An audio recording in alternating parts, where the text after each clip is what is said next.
Hello, and welcome to Superhuman Training. Playfully embodying the new spiritual renaissance. I'm Colby Collins. And I'm Melissa Ryan. And this is our second episode. Woo! Woo! And this week's episode is about addressing the status quo and considering the questions of what do we want and are we sure we really want it? And that's in direct sequential fashion from our show last week, our first episode, which is really about the fact that we are living inside of a mythic story about who we are, how we identify with ourselves and each other in the world, and how that constitutes the world that we're living in. And that there's this possibility of rewriting that mythic story, and which is constituting a whole new paradigm way of thinking and engaging our identity in the world, how we relate to one another, how we relate to the planet, and essentially all of life and all of society and culture all at once. So big topic. We are synthesizing it into its constituent parts that are very over a whole series. Yeah. That's our intention is that it's super practical and digestible, so that we're really in this living conversation both personally and collectively. Beautiful. So. Well, today we're going to be getting into where it starts, and it starts with us, and it starts with asking these questions that Colby mentioned at the beginning just a moment ago. What do we want? And what was the next one, Colby? Are you sure we really want it? I mean, that's a really important one. But first, let's check in. It's been a really busy, full time in my life, and I know it has been for you, Colby. Thank you for coming to my birthday party on Friday. And I will let you guys know I'm barely holding on with my voice right now. I'm working on using breath techniques and being present. But I have shared so many amazing conversations over the last week with so many people that love me and see me, and I have talked and told many stories, and I've listened and heard so many more, and I'm so grateful for so much of my life right now, turning 35. Woo, 35, having this continuity in my life where the people that have been here and seeing me for 10 years or more are ones that are giving me so much gratitude for how I've been showing up as the very consistent person that I am. And that's funny because it's such a contrast to what people that live in sort of the mundane lives would think, because they look at me and they don't see anything that's continuous. They don't see continuity in at all. They would see it as unstable, having a different gig each week or a different location that I'm at. And what a powerful thing to have those people that really love and respect my mission to say, good job, you've been on the path. And so I'm just really grateful, and I'm really grateful that you were one of the blessed souls, Colby Collins, at my beloved birthday party. Yeah. May I offer you some reflections that are just like here in this moment? Yeah, actually. Always. I want to acknowledge that I felt a coalescing with those people around you, and that the party was not a lot of people, that it was right small ones. And that there was this beautiful divine thread that weaved between each person, even though most of us had never really met each other before. And so there was this, the word is coalescing, kind of energy around you of support and recognition. Thank you. And also, I want to acknowledge that just occurred to me that segues into my check-in, noticing your role as a mother. And that this energy of motherhood seems to have stabilized in you. It feels like in the mother that you were meant to become, that you are living fully in that now. And that with Melissa has two beautiful sons, Zen and Jackson, who are just rays of light in their own individual way. And Zen is entering teenage land and young adulthood.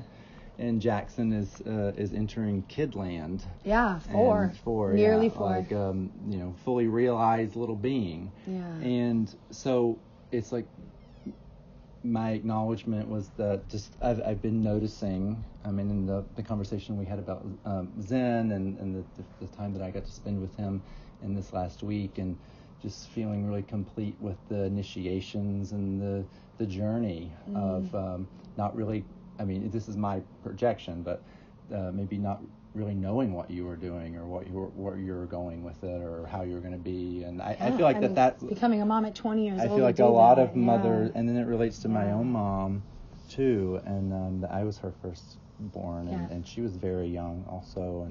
And so I went on that journey from the standpoint of the son, and then here you got this kid number 2, where you get to do it, breathe into it in a completely different way, and now that is all anchored. So I'm wanting to acknowledge the wonderful, amazing mother that you are. Thank you. And how creative and resilient you are in that. Thank and it's beautiful. I received that, and I know that you went through a lot yesterday with Mother's Day, having your mom just pass a few weeks ago. So being able to see you yesterday and feel you and hold you as a mom and let you cry on my shoulder was really empowering for me. And so I'm really grateful that I was able to be that in service to you. What was the rest of your day like? Well, I'm a crier, a bit of a crier. You're a feeler. I'm a feeler. It actually was a bit surprising to me, although I would think most people would say you shouldn't be surprising, but we don't. It was surprising to me that I felt confronted with the parts of myself that still have been resisting my creatorship. I'll call it. Right. And that's the part of me that the lost child part, who wants and needs his mom to just be okay so that she can be there for me and be available to connect with me. And in her journey, mostly through the context and the lens of addiction, wasn't able to be that all the time. And it set up this whole process, which I believe we all go through. And in my coaching work, I help people address this very tangibly and specifically, how it is that we write our own pain history, how we write our core self-identity that is one of pain. The most common one is I'm not good enough. Right. I'm not good enough. I'm wrong. I don't belong. I'm too much.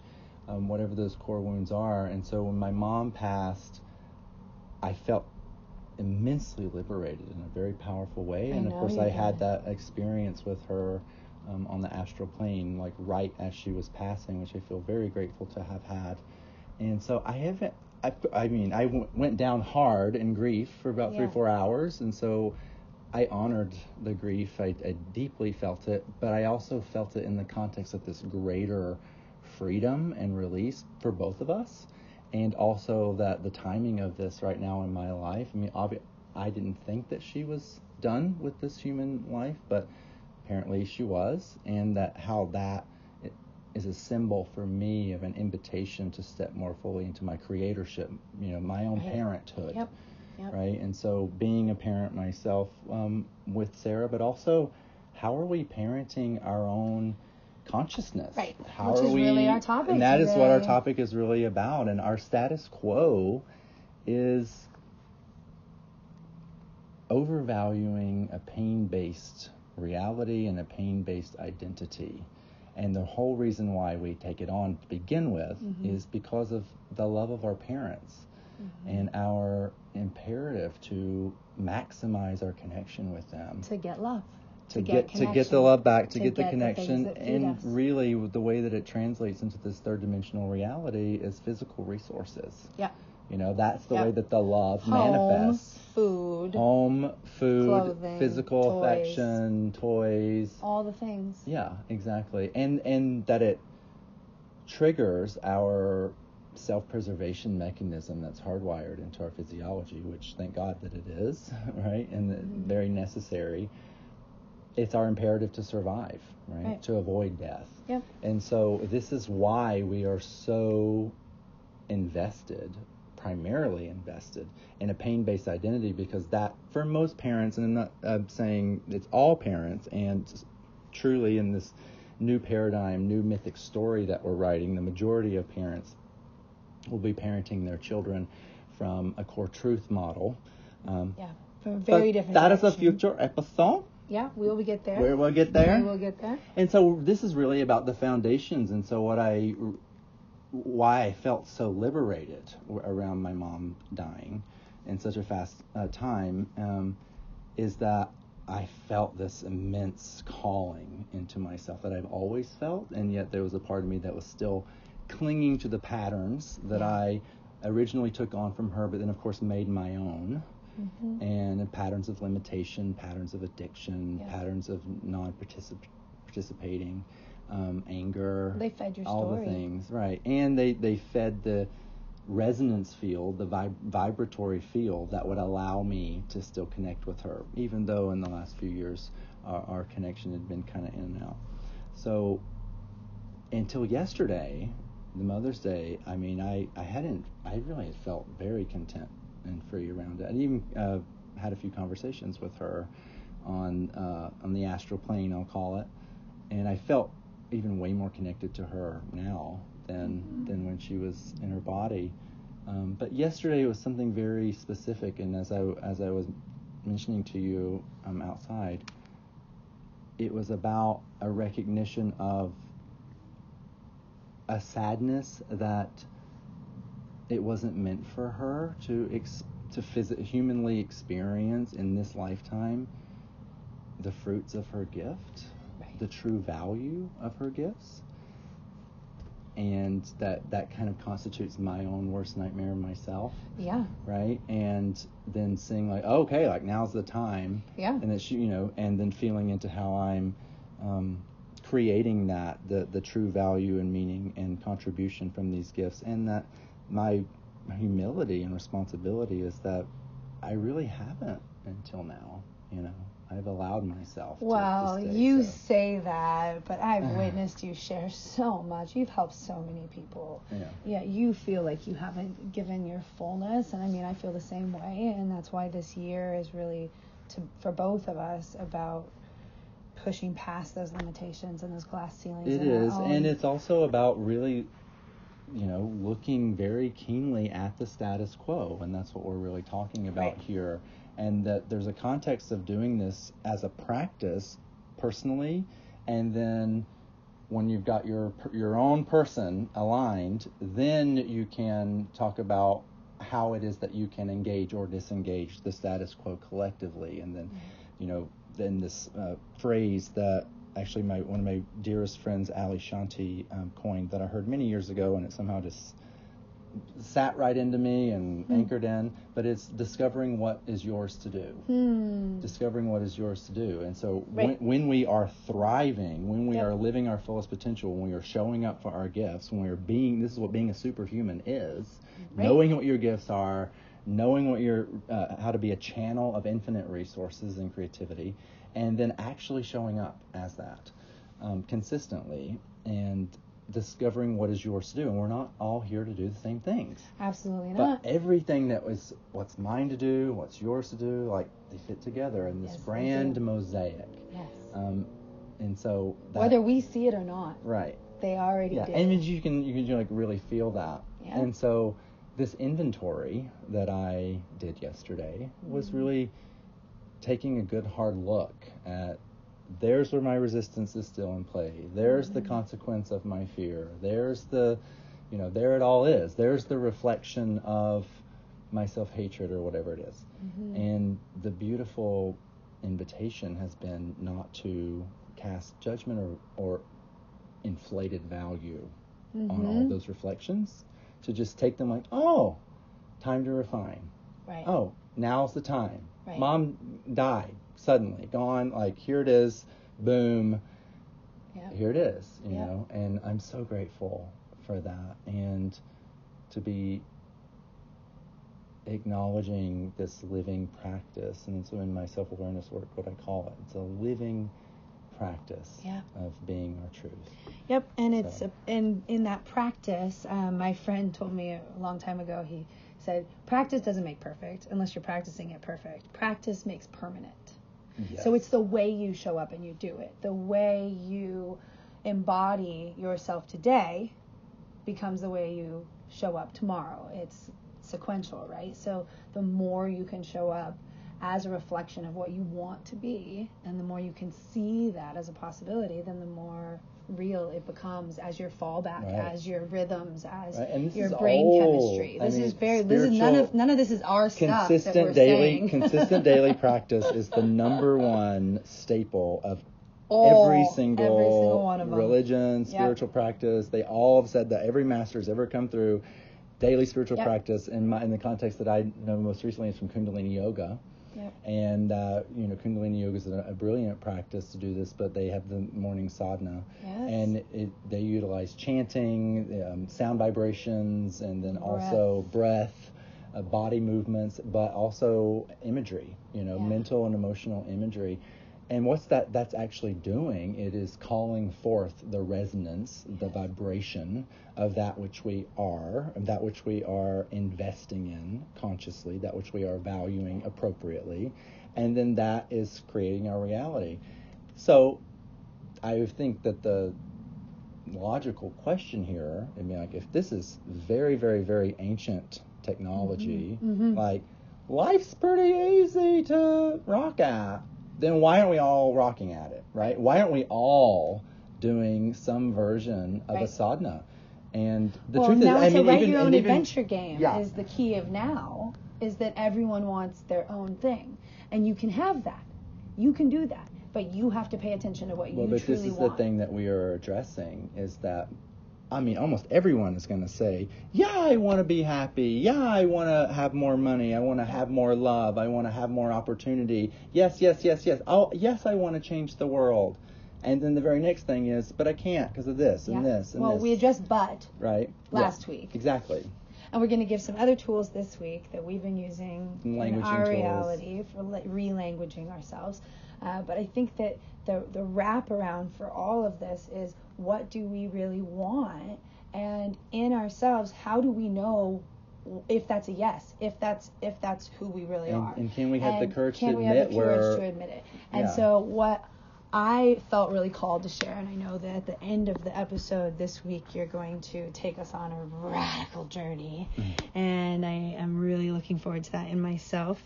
I've been breathing deeper just hearing the preface to what you're going to do for us today. But I want to share what came through in my superhuman training program 10 years ago that I've been using for 10 years and it's morphed, of course, so many times in different ways, but the rhythm of it is exactly the same for me as my morning and my evening practice. And most consistently, I do it with vigor in the morning. I just wake up. Vigor. I just wake up and she was very vigorous. I'm in it. And at night, it's more of a wind down, and it takes me a little bit of energy to get myself out of my head and into it. I'm really good at mornings now. I'm really good. What would you say is the key, the importance of having a practice in the morning and in the evening for you? Well, so that's what I think I'm getting at about the hardness factor about having the close down ritual aspect of the nighttime. The morning for me was always easier because we come out of dream and just it's the open perspective of the day. And so probably my first self-awareness work I ever did right after becoming pregnant with my first son 15 years ago this month, I knew that I couldn't be on the couch talking about the future. I had to live it. And the only way I could live it was each morning. Something came over me and I had to do it. I don't know what it was, but I wrote my reality that morning, and I would speak what it was that I desired in the morning in my own head before I got out of bed. And I would just continually give more attention to that little ball of energy that I was creating in the morning time. And I've always been a dream person. I love dreams. I can go to bed happy at night ready to dream. What were you going to say, Kobe? Like, Side note. Superhuman quality. the capacity to consciously give attention. Yes.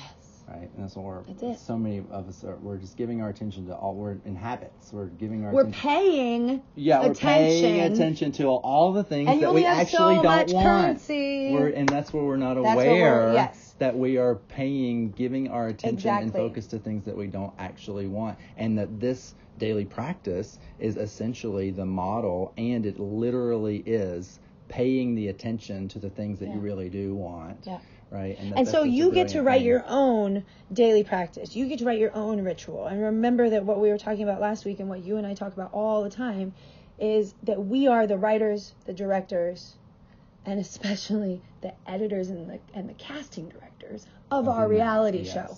And the reality show that is our entire life from day one to the end is our choice.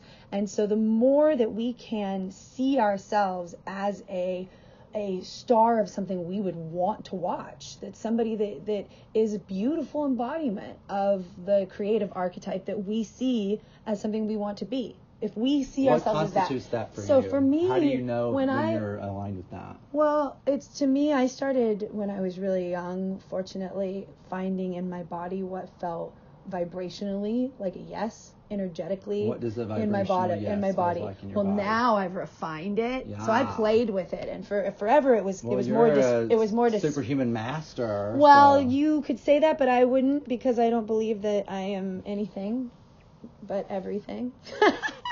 I'm certainly not. We coined the term, we are masters practicing. Right, exactly. Yeah, we're practicing. And yes. And remember, it's practice that makes permanent and not practice that makes perfect. So I'm in the process. I'm in process. So what I refined in my body is I can get tingles in my nipples if it's a yes. Oh. And I get an itchy, nasty feeling in my vagina, or a crunching, I feel sick feeling in my gut if it's a no.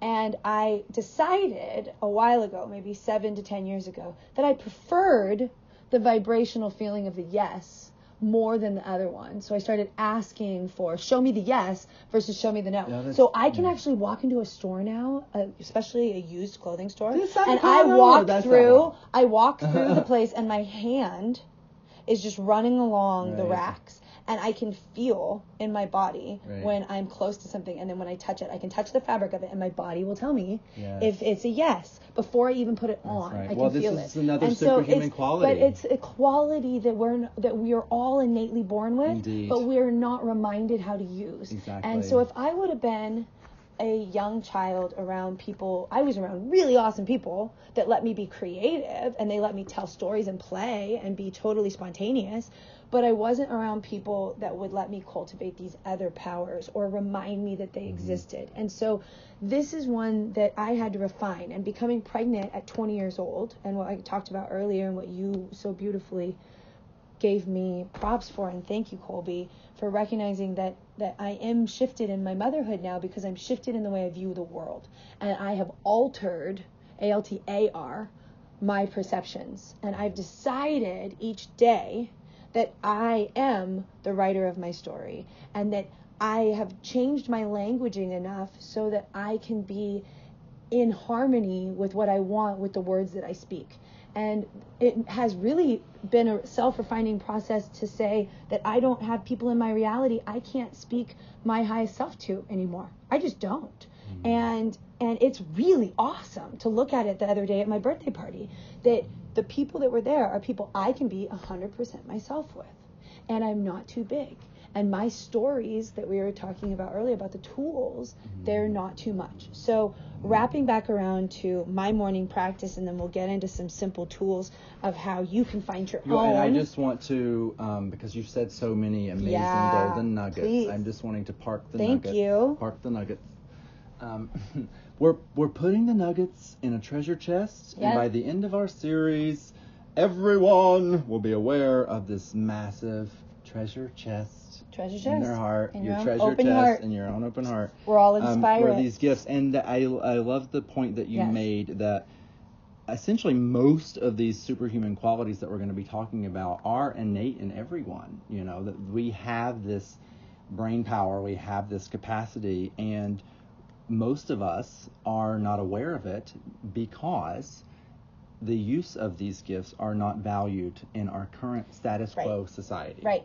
And they're not valued because they are not a vibrational match to the pain-based imperative that we're constly reinforcing on a personal level and on a collective level. And so, all media, all everything. This is we're going to be continuing to talk about this and the specific ways that we do that, and this concept of overvalue. It doesn't mean it doesn't have value. It doesn't mean that it's not valid.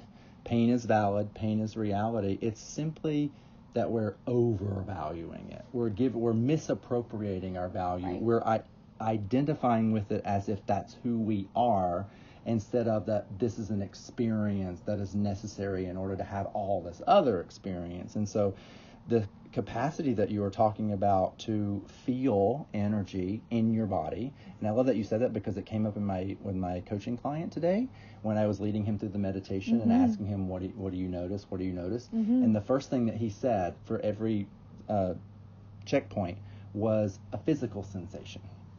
I feel burning, I feel tingling, I feel light, whatever. It was a physical sensation, and that our body is this amazing antenna. Yes. That is literally... It will tell us exactly exactly literally what telling we want. And, it really is pretty common sense there. And we all have this capacity to feel things in our body. And, and the truth is that the resistance we've built up around us keeps us from feeling our body. Yeah. We're not even aware of what we're feeling in our body. We're over medicated. And it's okay. It's like a thing that people it's the elephant in the room. Look, there's 2 elephants over your shoulder, by the way, that just popped out the second I said. I didn't even see them until now. It's hilarious on the shelf. On. Well, it's so crucial that we recognize this status quo is not okay. And I want to acknowledge that sensitive people who are emotionally sensitive and or even physically sensitive, it's almost like taboo now. And so much, the term is empath in the kind of new age community. And I won't say it's frustrating, mildly annoying maybe, because I've related to myself as an empath as well. And so much of the empath support gatherings, or even the way that someone who has taken on the identity of an empath, the way that they speak of it, is like it's this horrible burden. Right. It's this horrible they're just taking burden, on life. and they're so can't even handle it. bogged down. Right. And in my imperative, it's like, well, that's your gift to serve. How is it that you're obviously you have to speak about not perceiving it correctly? And if we are perceiving our sensitivity as evidence that we are a pain-based person, then it's just going to be that much more difficult and harder. So, of course, if that's our value of it, that we're going to want to resist it and not be it and not care about it. And we're going to look at the other people that are sensitive being like, oh, she's so touchy, whatever. Right. Like, she's so PC, or whatever it is. And instead of valuing the gifts that are there. And this is just like a really, beautiful invitation to see. Here is a specific example of what we say we want, but then when you really look at the value system underneath it, we don't want that. Right. We don't want people that are liberated consciously and that know how to create their reality. That's right. We don't want that, because at a time in our human evolution, and I've really looked at this from, this is a little side addendum, but I won't go too far on it, coming out of Christian religion, Southern Baptist religions, I felt the Holy Spirit so strong. I felt the presence of Christ so strong.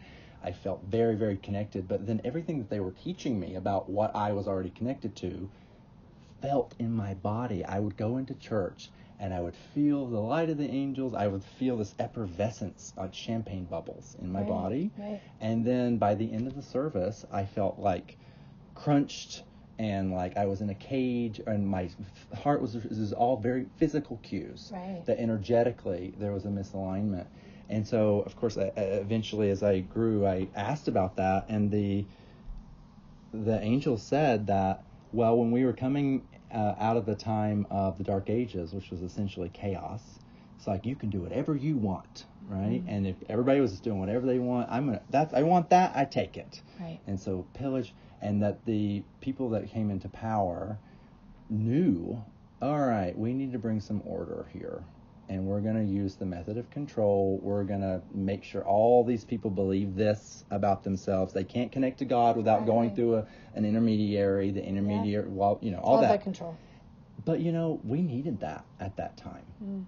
That was a very crucial moment in our human evolution to get us to where we are now. It consolidated the energies, refined, and it also created a container for the Renaissance to be birthed. As soon as that energy got calmed down, then it was able to, and we are really in a second Renaissance now in a very similar way. Yes, and so the restriction that precludes the Renaissance is what we're really seeing now in our political world and our socioeconomic world and all these big world problems. But it's also how we are personally facing this new technological age where everything is seemingly at our fingertips, and yet what the vast story that people have is that we're headed to oblivion faster than we can blink.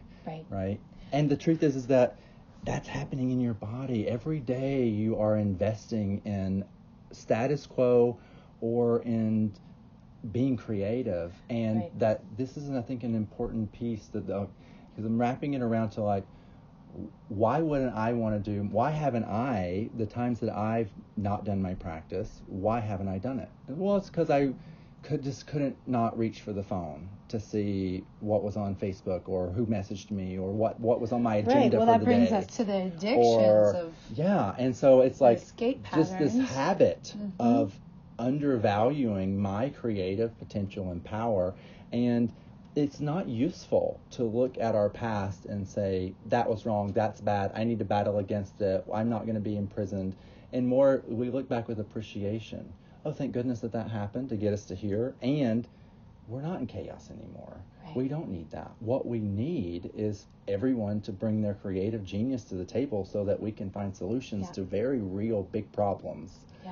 Personal problems and continually and refine and refine and refine. And if we can, we're really making the context or the value of this daily personal practice this. Right. Well, and I think that really wraps back, thank you so much, Colby, back to what do we want and how do we know that we want that? And one of the things I said earlier was just about that physical feeling, and then you felt it yourself in what feels right to you and where do you feel that? And when you sit and you think about something and you're relating all these variables in your head, can you still feel in touch in your body with the resonance of, is it a yes to you? And that first gut instinct, when they talk about that first instinct that you have about something, do you follow it? And do you hesitate when you get to the intersection and you feel that when you've just stopped and you feel now's my go, and then you wait, and now you're waiting forever because the cars just keep going past. There's these impulses in our body that are moving us forward in life. And then when we relate that back to, if we're the storytellers of the reality of our lives, and we're really hoping that there's a reality where we can all thrive, and we're hoping I'm to... not hoping. I live without hope. Culturally, I don't believe in hope either. We're just going to throw that one right on out there and shatter all the visions of good people that we are. Well, and then truly the idea of safety we'll talk about later around when you're truly in the field of trust, then that's the truth. But what I was saying around that hope and that desire is that if these are the people that we're wishing ourselves to be able to reach, are the ones that are saying, I hope for a reality that's different. And we're saying, you can be that reality. Yes. So when Gandhi says, be it, and Buddha says, be it, and Jesus says, be it, and they all have their different way of seeing it. It's the idea of seeing it in your reality right now. And so relating back just for a moment to my daily practice, and I know you wanted to speak onto yours a little bit, to me, it's about seeing what I truly want and then honing my energy in to be able to make that manifest. Knowing that the world is full of so much chaos, and the world is full of so many different variables throughout my day, that as a human in this experience, I'm going to have a lot of things filter through me. And I want to be a ninja in that reality. I want to learn the Aikido of life. A ninja. I want to be able to, and this has been my reality consciously for 14, 15 years now, I want to be able to own the words that flow through my own brain and the words that I speak with my tongue, just as the actions of my hands. And so I want to refine that. And I found that the time right after I wake up in the morning and right before I go to bed are the bookends to creating the reality of my dreams. Well, those are the connecting points to your waking life, right? Exactly. Yeah. And so we'll dive in later to all of our theories and our opinions on dream time reality and why we dream in this world, because wow, it's amazing. And the vortex of energy that you can be in on your own accord when you come out of bed in the morning, when you choose to make that time about you, the rest of your day changes. It just truly does. It sets the vibration of the day. I know that now because all of my friends do this now. Have daily practice. So it was me not being like anyone else, doing it on my own years ago, reading a Tao book or reading the I Ching or doing something where I was just picking up information. And so I'll tell you how it grew. It grew with me waking up in the morning and thinking, I need to think more positively about myself, because my brain would start to come into, I have to do this today, and then I would think, oh God, I didn't do that yesterday, and it would just start running away. And this was before Facebook. This was before an addiction to trying to look at my phone in the morning. It was an addiction to my brain spinning out on what the stories were. Right. And so I decided, hey, I got control of this one thing. If I got into control of nothing else, as soon as I got out of bed, I have control over this. So that little snowball grew to, well, I'm going to take a few minutes, I'm going to write in the morning. All right, that snowball grew to, I'm going to read something that really inspires me in the morning. And then that snowball grew to, I really like to breathe and sit and feel. Wow, that's called meditation? Cool. It grew to, I was in the discovery process. And so I went through the discovery process on my own accord for a few years, not knowing any of the people or the things that I know about spirituality and the new Renaissance culture now. It was just because I was going to be a new mom that led me on the path, because I said, I cannot be subject to my own stories and raising somebody that's going to be a writer of his own stories. Mm-hmm. What the hell? How am I going to do that? And so he made me, is what I say. And I say it takes a child to raise a village. So he brought a village to me, and I had to learn how to receive that. I had to learn how to receive the people that were going to give me more inspiration and more insight that then I would add to my own ritual, my own practice. Right. My daily practice has evolved to now mostly inside of all of those things that I've added together. In the time that I spend in the morning, I mostly dance. And it is phenomenal. I sing and I dance and I still write and I read and breathe and meditate. But the majority of the time I look in the mirror at my own eyes.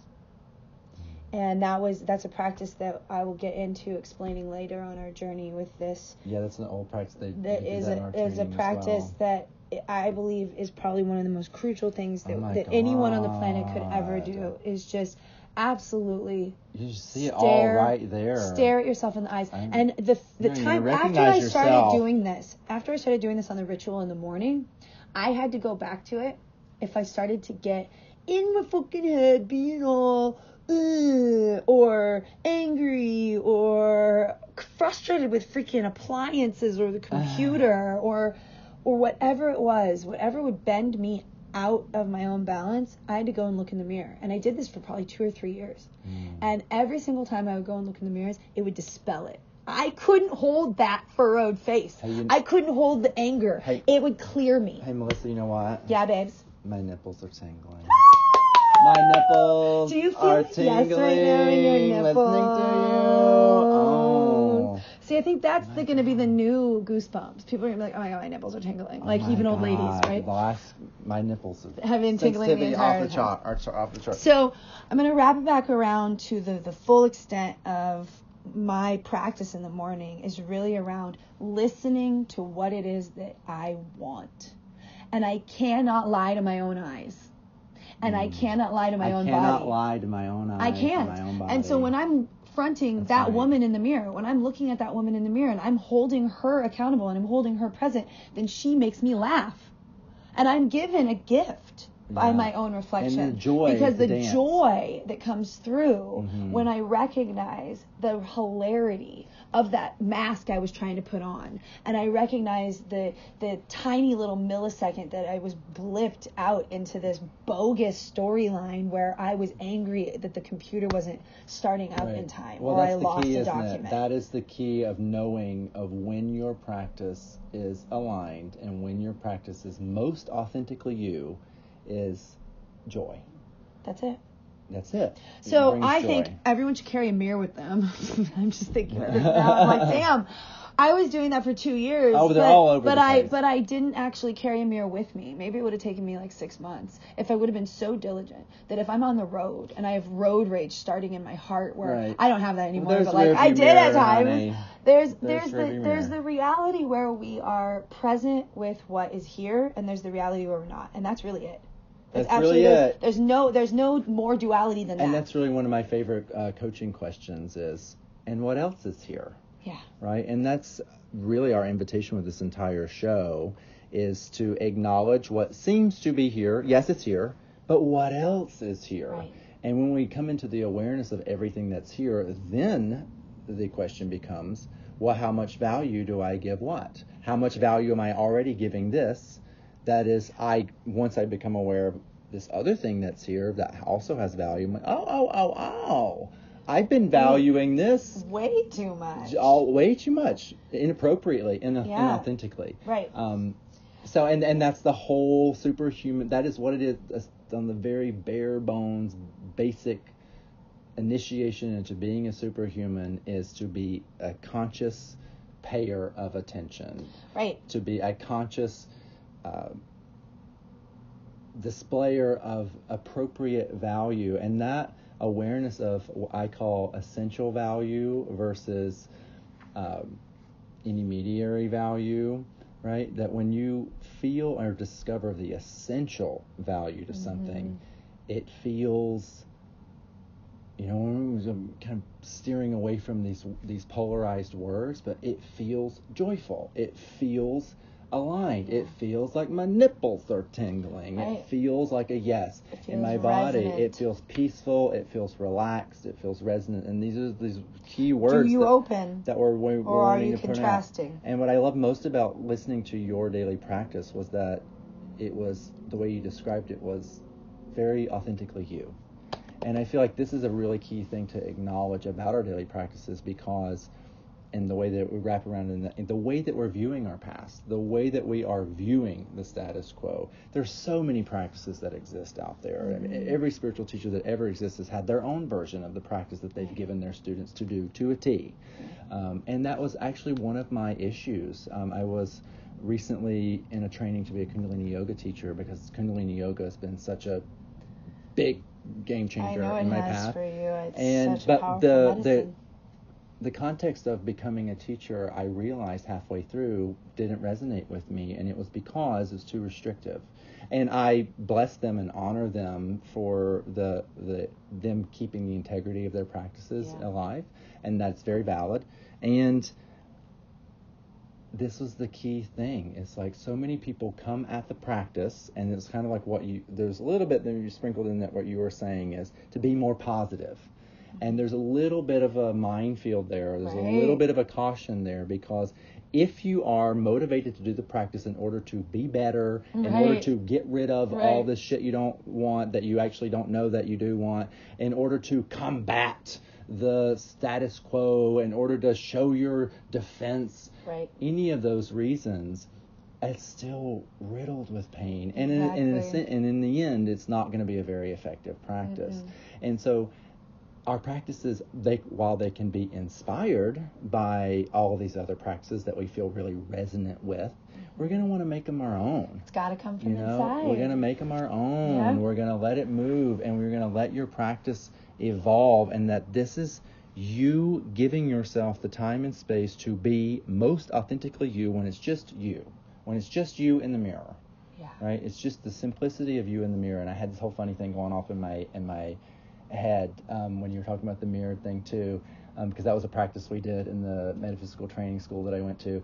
And it was just like, when you can get to vanity, you've come a long way, but then getting past that hurdle of the vanity, like, damn, I look good. Oh my God, I'm looking so good. Oh man, that's so sparkly. Yeah, look at what I can do And today. then you get past that, and you become... When you go deeper on into what is that, which is beyond our perception of self-love, or, this, I playfully refer to it as vanity, but it's just a recognition of how amazing we are. And to me, that deeper resonance is, and so what?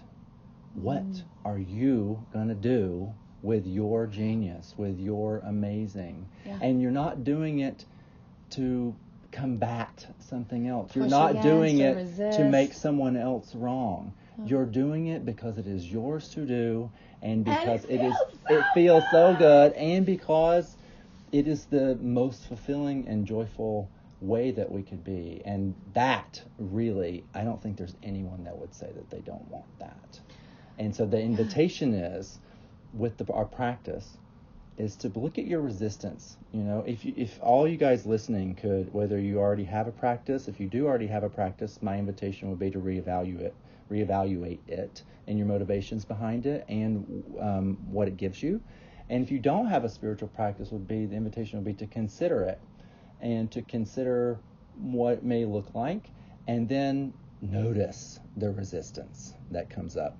And you may not even feel it at first. You may be like, yeah, this is badass, I'm doing it.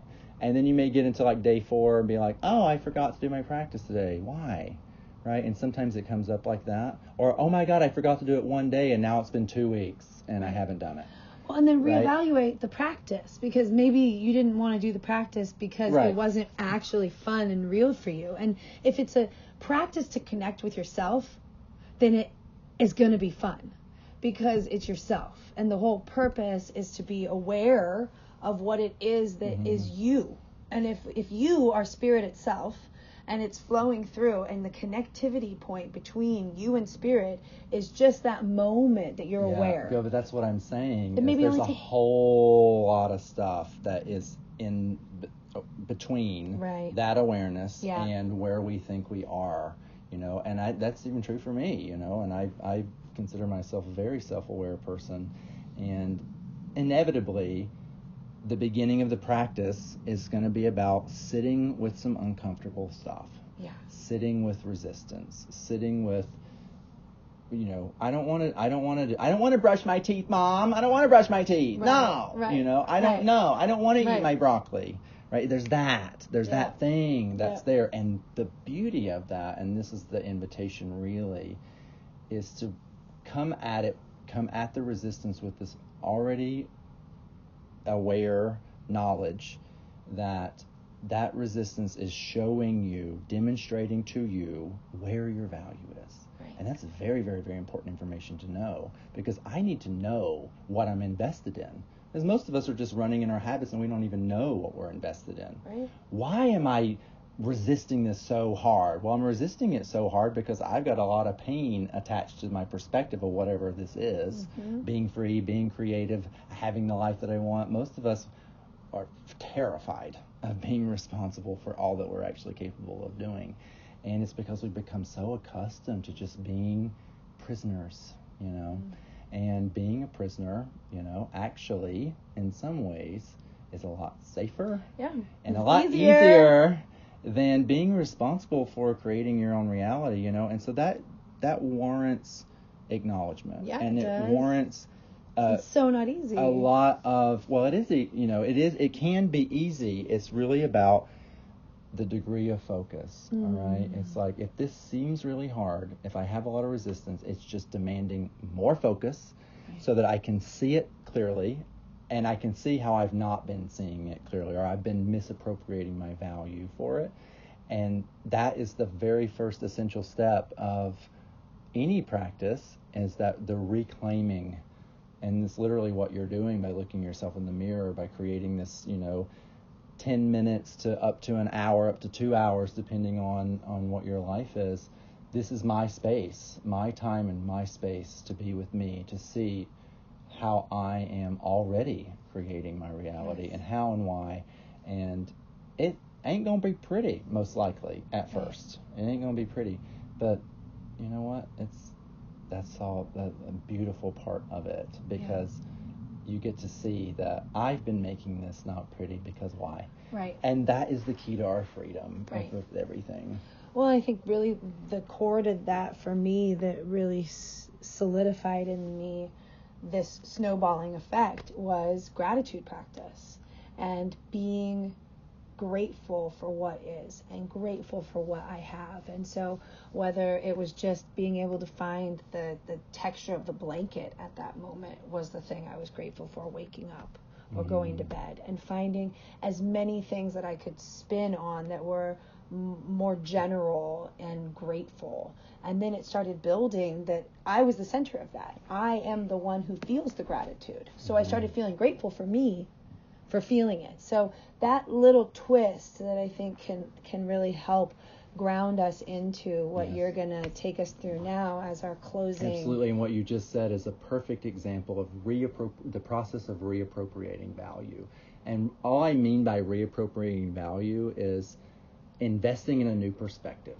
Yeah. So I had to acknowledge that my current perspective, that even though I really invested in it, and if I'm resisting it or thinking it's really bad, or I'm thinking it's super hard, then that's a clue. I'm really invested. I want it. I'm invested. I want it. So, but once we begin to untangle or untwist ourselves from that, then we begin to notice other perspectives that are here. And then it's about valuing this other perspective that we realize works better for us. And what you just explained is, it can really be that fluid, and it's just, sometimes it's going to take some time, but that gratitude and appreciation, and this weaves in perfectly with my practice. I've done so many different practices over the years, and I had to work through, at first I kind of was doing it because it's like, this is what it means to be spiritual. To be on the path of enlightenment, we must do this. Different, la la la la la. Right. So a lot of my can't do anything from that vantage point. If our practice itself is motivated from resistance, then it is doomed to only bring. It was really just this source of disappointment for myself. I'm like, I can't live up to my truth. I can't really be that. I'm a fraud. I forgot to do my practice today, and I told 5 clients, to do it, and it's evidence. It was evidence to tear me down. Right. Right. And that was a clue that the way in which I was moving towards my practice was already misaligned. It wasn't from the right place. Right. And that's why I really wanted to bring that around. And so my practice has since evolved. Because it came from an emergent place in you. It came in an emergent place, yeah. There was a time where I just, over the last several years, kind of concurrently, as my soul awareness has been refined and anchored more fully in my human consciousness, my human consciousness has been going through a profound purification process. And so everything that I was hiding from myself, and all the shadow patterns that I was invested in as an identity of myself, and this is going to relate back to what I was talking about in the beginning with my mom, have been purified. And in order to do that, I had to experience them fully. Yeah. And I'll say a lot more about what that specifically entailed later. But through that, I seemingly lost my spiritual practice for a little while, my daily practice. And it was really essential that I did that I lost it, that I went and embodied those quote-unquote dark places so that I could see my investment and my value clearly, so that now I could come into this emergent place where my spiritual practice now looks like this. So this is a meditation that I was given, that I do, and this is an invitation for you guys. This is really just about keys being introduced or activated in your own energy field, and then the way in which that you personally embody or experience these keys will be unique to you. And so the invitation is to take this as a guideline and then to make it your own and just see where it takes you. So the practice starts every morning, and it is right after you wake up. Some people choose to do it while they're still laying in bed before they even get up and do any hygiene activities. I prefer to get up and do all my hygiene stuff and then go and sit in a determined place. Some people do it in front of altars. Some people just sit in a lovely chair. The point is that it is before I actively engage my day, and that I am bringing awareness to myself and how it is that I am creating my day. So this is also a meditation that refers to what I call Kundalini orgasm. And Kundalini orgasm is a really fun idea, and that really it's like when we are in a flow state, when we enter a flow state, meaning that we are in total alignment with ourselves as creator, that I am the truth is that if you think you're a victim or a prisoner or whatever, you're creating that, and you're creating it because you're invested in it. And that's a big thing to park there, because the resistance is going to say, no, I didn't ask to be abused. No, I didn't ask for that, right? And of course you didn't on your human level of understanding, but in some greater aspect or perspective of what else is here, you did choose it for a very specific and important reason, and you're continuing to choose it every day that you continue to be imprisoned by what happened to you and that perspective. And so the truth is that you're already all master creators. We all are already. And this is about being a masterful, master practicing, conscious creator, that I'm actually aware of what energy is going out from me and what impact that it has.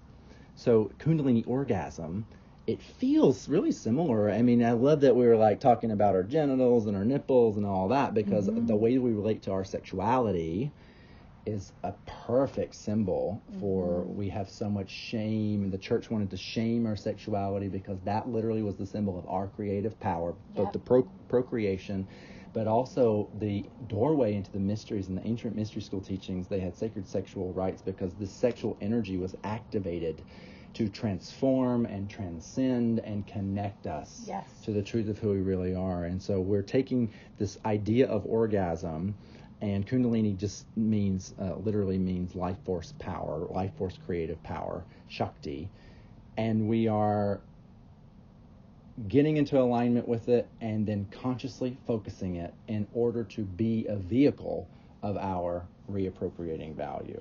Right? So this is superhuman training, like a 101 daily practice, conscious awareness, energy transmission, all responsibility. The facets of Golby with the channels, all the facets. So Kundalini orgasm, it's going to feel sort of like a real, sort of like an ejaculatory orgasm, but it's much more subtle. It's much longer and more expanded. And that's another superhuman quality, is that we are aware and we give value to the subtleties. Yes. We are so addicted to just being slapped hard before we really get it. And the truth is there's a rich, vast wealth of heaven on earth that is alive in the subtle realms. And doing this daily practice is you setting the intention to access the subtle realms of what you feel, even just to start there. So this is a very short meditation to give yourself the opportunity to create the conditions to become aware of your Kundalini orgasm, your truth as a creator, and what is resistant or what is standing in the way, or what are your previous investments that are contrary to you getting into alignment with this being that you say you want, right? And so this is what we're going to do. So this starts with 3 deep breaths. They're just 3 long, deep breaths just to clear your space And set your intention to be fully present right now.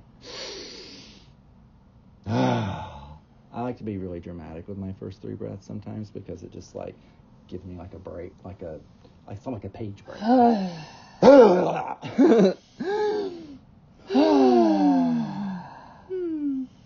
Great. Then there's a second 3 breaths, and these second 3 breaths are very intentional. They're quiet and deep and slow, and you want to visualize that you're breathing in golden light. And feel and see your lungs filling up with this golden light and it being connected to your blood, and feel and see your blood carrying this golden light to every cell in your body. It's really important that you see it in your bloodstream. And the blood is the consciousness. The blood is the conduit of consciousness. And our consciousness in its essential form is what is symbolized or represented by gold or golden liquid. It means exalted. It means whole. It means complete. Riches. Resource. Awareness.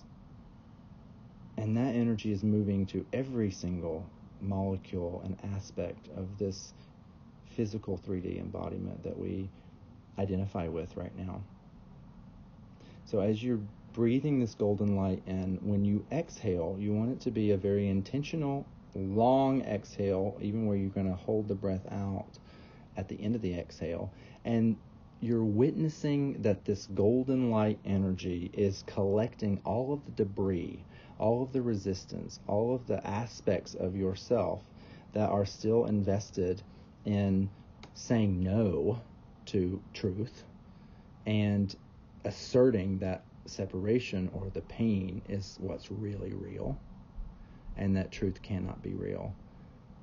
So a lot of times it's just what's ready to kind of knock off the top, right? It's like if we're chiseling a rock away, and we're just like, it's the debris that's right there. It's the dust on the surface that'll come off, and it's going to feel like your little stressors, the little things that you're worried about, the things that happened 5 days ago that you're still thinking about in the beginning of your practice, whatever little discomfort is in your body. And so we're just giving a space for that stuff to move and to be reintegrated with the universe at large.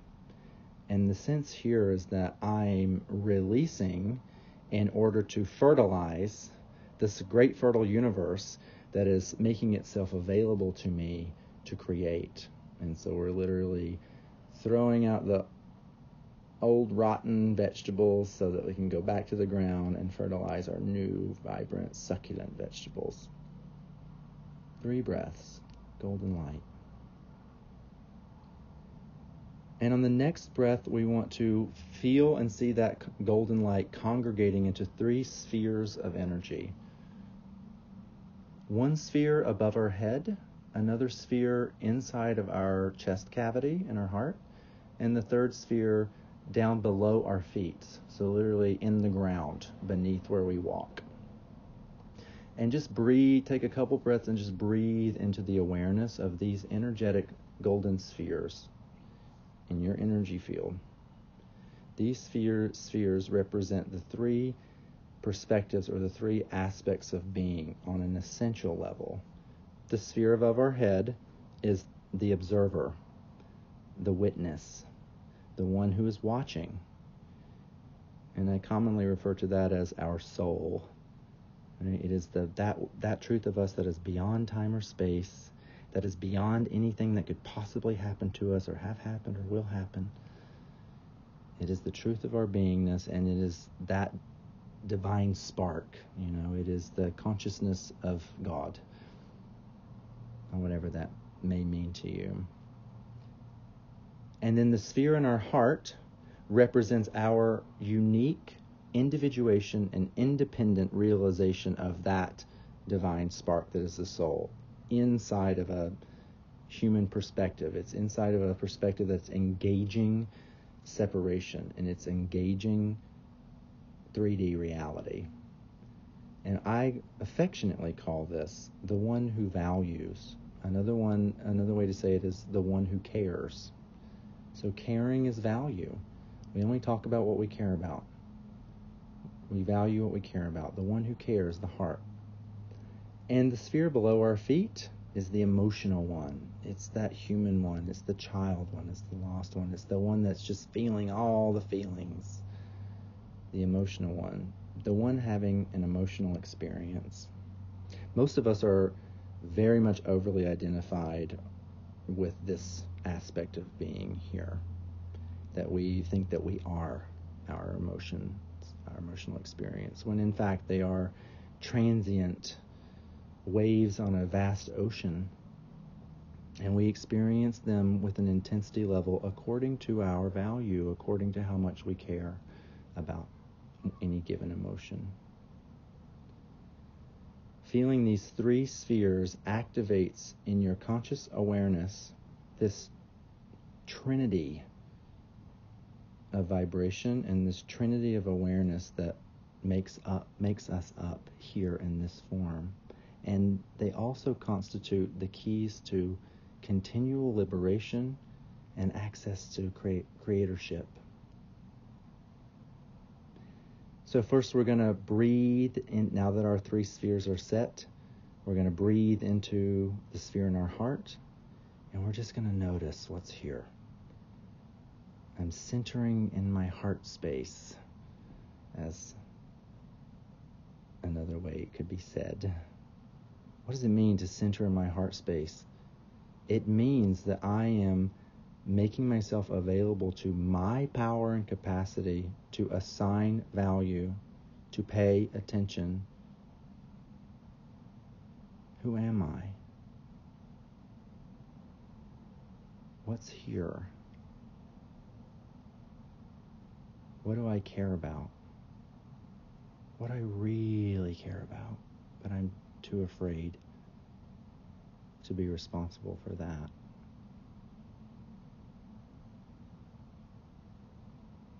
And just let that be here. This is the long version that with practice you can shorten into just the time it takes to take maybe 10 deep breaths, and this whole process has happened. But in the beginning, you want to let yourself unravel into this. In the heart, I care. I am.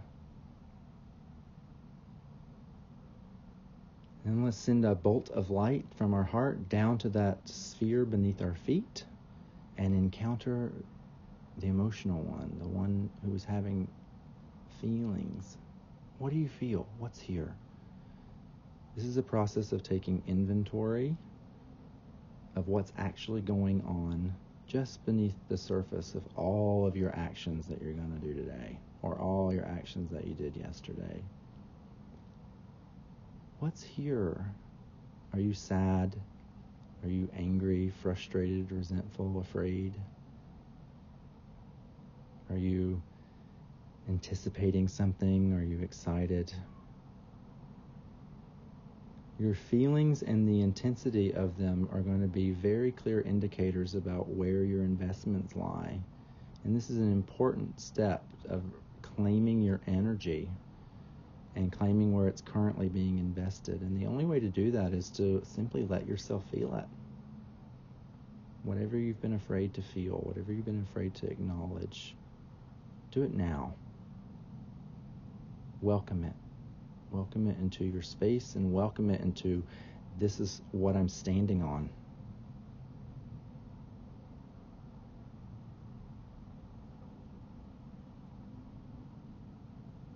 So sometimes I will feel the need to let this part of the practice just carry on, right, for several minutes, or maybe even up to an hour or more, depending. But what I've really found is that once I fully surrender and invite an emotional experience to be fully felt, it doesn't really last very long. I experience a climax of it, and then I get pretty clear, oh yeah, that's sadness right there, and it's telling me this. It's telling me that I care a lot about this, and that I've perceived that I've lost it, for example. Sometimes this step could be very short, Oh, I'm feeling open and peaceful today. Great. So we're just doing inventory of where our energies are moving. This next step is to take a deep breath once you feel clear that you have felt into everything that is present in your energy field. And also sometimes they'll be like, oh, that's going to need a lot more time than I have for today. So I'll come back to that, whole hatred from my dad tomorrow. But when you feel the moment is right, you breathe all that energy up from the earth and up from the one who feels, all that resource of your feelings and your investment in those feelings up into the heart. And you're bringing all of your feelings home to your heart, the great equalizer. And the vibration of the heart, when in balance, is appreciation, gratitude. And you practice it here. Thank you, thank you, thank you for the sadness, for showing me where I was invested in something that I really don't want, or for the anger, or for the anxiety, or for the impression. Thank you, thank you, thank you, no matter what it is. And in this process of gratitude and appreciation, all of that energy that was tied up in a certain expression gets transformed into neutral energy, flow energy, raw creative energy. And it is in the form of appreciation. I'm so grateful to be alive today. I'm so grateful to be here. I'm so grateful to be facing these challenges so that I can discover my capacity for joy. Thank you. And when you feel authentic appreciation or gratitude, even in the smallest measure, you send it up to your crown. You send it to your soul. You send it to God. And you feel that sphere above your head radiant with awareness, lit up in the truth. And it's here that you give a little bit of space to encounter your soul, to encounter your limitlessness, your true power, and the essence of who you really are. You're free, and you are connected to everything.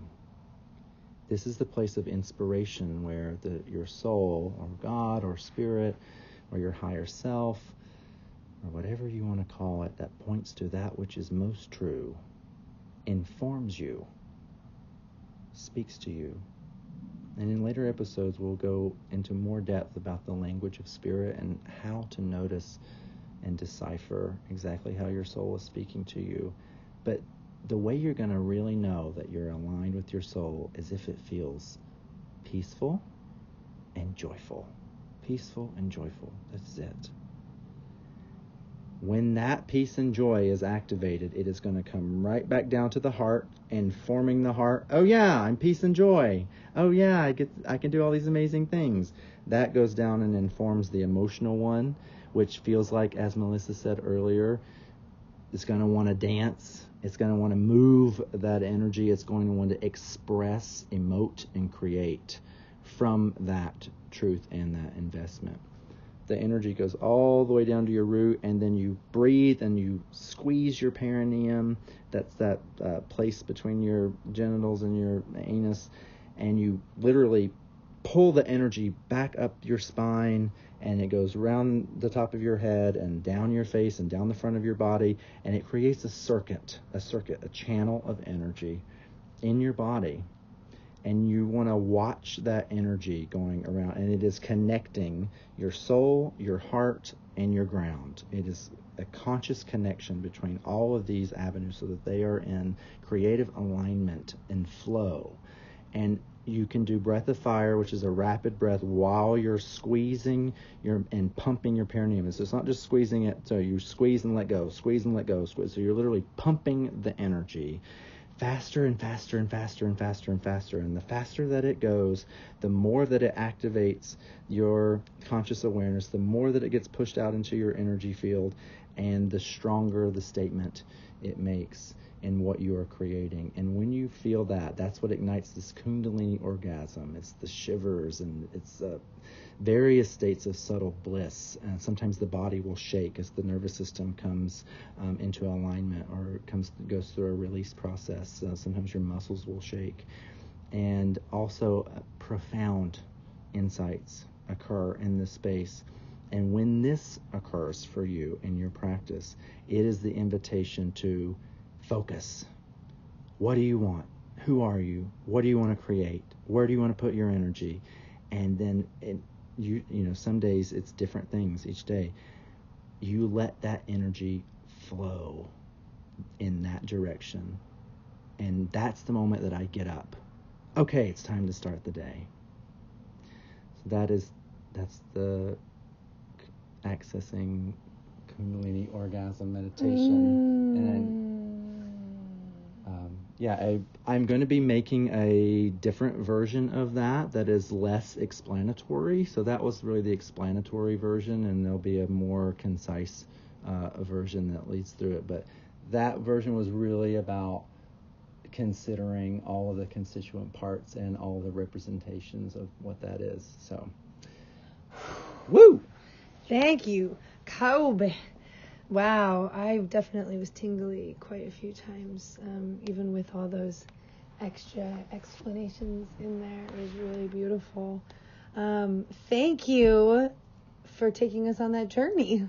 Yeah. And it reminded me that the practice that I wanted to mention, that I've most recently brought into my morning ritual, beyond dance and beyond sitting and doing my breath work, was around building chi and working around my own isometric resistance in my own body, and using that breath as a breath in where I'm crunching, really. I wish you guys could see me right now, but what I'm doing is I'm moving my arms towards each other across my chest, and as I'm breathing in, I'm pushing them towards each other with the own resistance of my own body. So I'm in effect flexing both muscle groups on all sides of my body. So I do it with my feet, I do it with my legs towards each other, I roll my knees in, I do it with my belly and my abs, and I do it throughout my whole body in the morning in the mirror now. And I will contract the muscles in as I breathe in and build, focusing my intention on the chi ball in the mirror between my hands. And then I will breathe out and expand, and just expand as big as I can get. And that stretch is exactly what I need, because it's that resistance that I build in, and then that stretch out. And so we just wanted to leave you with these physical practices, the mental practice and the physical practice, and then hopefully find your own thing that just brings you tons of joy. Maybe it's walking the dog in the morning, maybe it's skipping rope, whatever it is. As long as you're bringing intention, as long as you're bringing intention and awareness, and you're allowing that moment. I even find it now with washing the dishes, because I have so much gratitude for warm water. Warm water is my favorite thing that I think exists in this particular reality.